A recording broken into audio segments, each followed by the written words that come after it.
It was the middle of the night when the phone call came. Ghazal Sharmahd was woken up by her mother, who told her that her father, Jamshid, was calling from his jail cell in Iran. Ghazal hadn't been allowed to talk to her father, an Iranian-German businessman, for 2 years. "We didn't even know if he'd already been executed and they hadn't told us," she told me from her home in Los Angeles a few days later.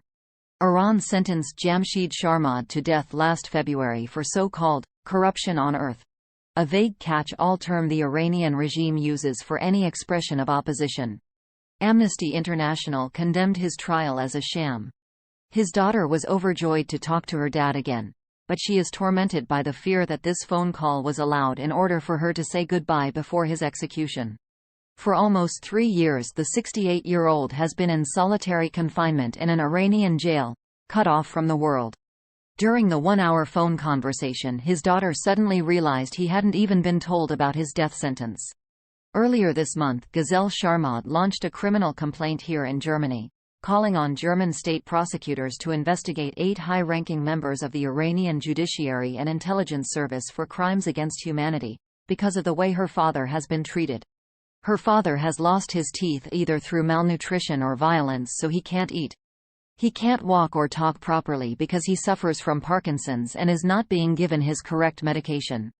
They're killing him softly in solitary confinement in this death cell. But even if he survives that, they're killing him by hanging him from a crane in public, she said.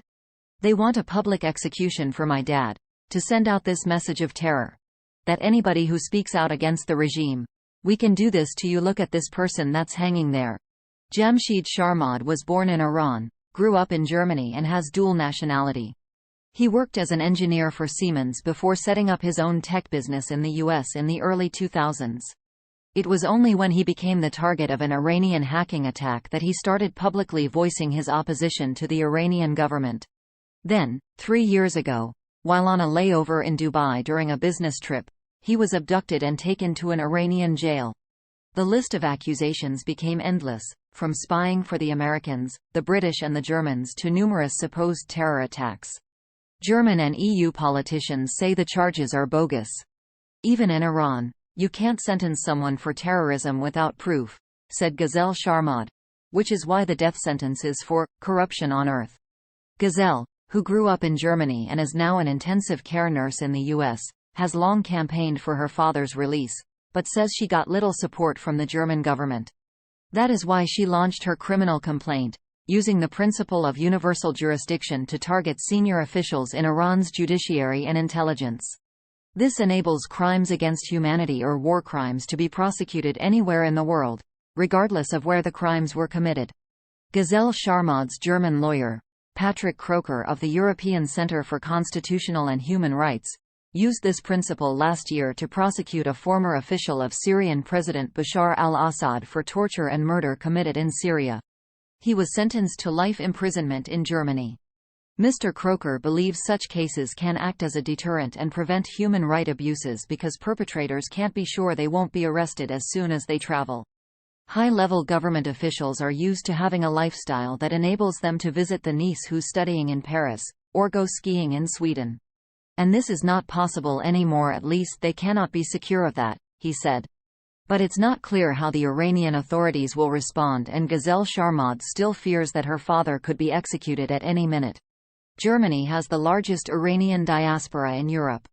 But Iranian Germans tell me they feel ignored by the German government.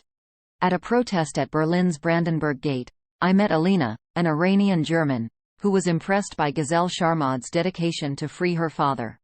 It brings tears to my eyes and I get goosebumps when I think of how Ghazal is fighting for her dad, Alina said. Like many people I spoke to, she didn't want her full name or photograph to be publicized because of fears that she, or her family, will be targeted by Iran.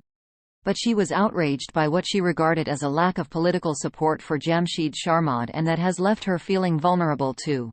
Despite being a German citizen, Alina believes that if the same thing happened to her, or anyone in her family, the German government would not help. I know my country doesn't have my back. I'm alone. Some Iranian Germans suspect racism, asking whether Mr. Sharmahd is not seen as a real German citizen, despite having grown up here. Others accuse Berlin of prioritizing trade over human rights.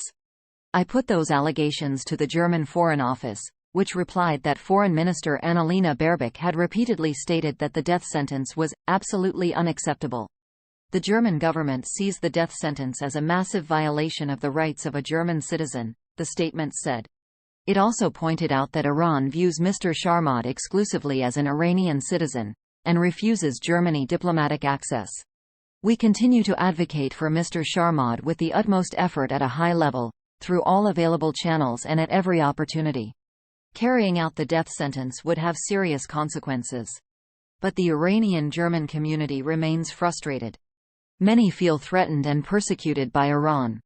But not necessarily protected by Germany either. Just forgotten.